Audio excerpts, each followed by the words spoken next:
Basically, we broke it down into three sort of components. The first being listening, the importance of listening, what you need to know in terms of monitoring, social media monitoring tools, identifying customer service issues, identifying who your evangelists are, and uncovering sales lead opportunities. And one of the examples I gave was IBM has uncovered millions of dollars in sales leads by executing a listening program, looking for companies that are talking about potentially buying IBM software, buying competitor software, or just asking the kinds of questions that would lead one to become a customer of IBM.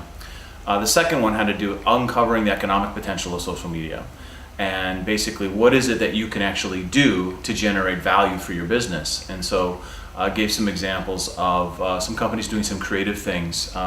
There's one company, Kick Apps, I think it was called, or I'm probably getting that wrong now. Anyway, it's an incentive program where you can download an iPhone app, and those users are given points or incentive to actually go to certain stores. They go into the store and scan products, they're given instant coupons, and there's a social networking component there. So what it does is it provides an online and mobile connection, social network opportunity, but at the same time it drives foot traffic to brick and mortar stores at the same time, and they can redeem those points for Facebook credits. So it goes back online, so it's kind of a cyclical kind of thing. And the third thing had to do with measuring ROI. And really that comes down to what are your goals? And some companies engage in social media for revenue generation purposes. So obviously there are proxy measurements, how many, what's our network look like? What's the quality of our network? What's the quantity of people that we're connected to? How many people pass along our message? How much traffic are we generating to pages that are designed to convert, that sort of thing.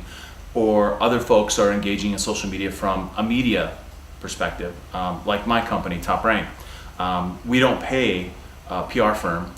I don't employ a public relations person, yet we've calculated we receive about $10,000 a month in a PR firm's retainer every month as a result of blogging and social media participation because of the media pickups that we get, unsolicited.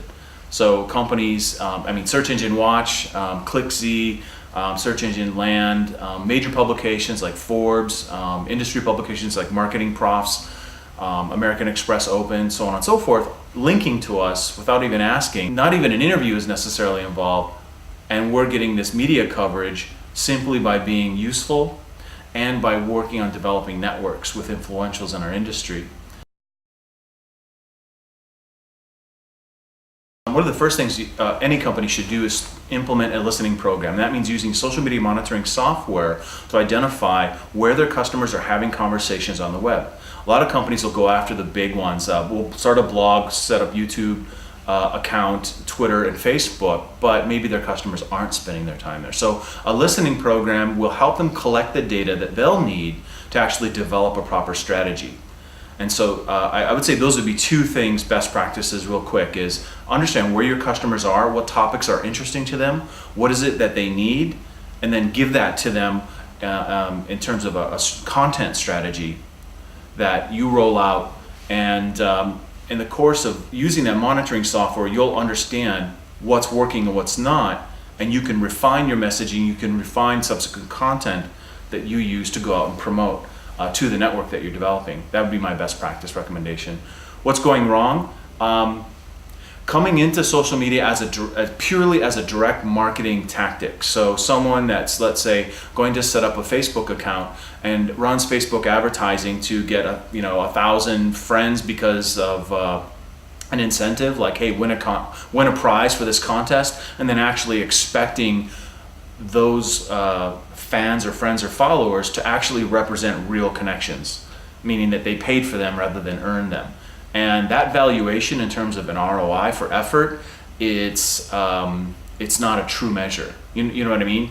If you pay for those friends, you might get a short-term gain, but they're not going to be your evangelist long-term. They're not going to propagate, tell two friends, tell two friends, tell two friends, your message to others that might become your customers.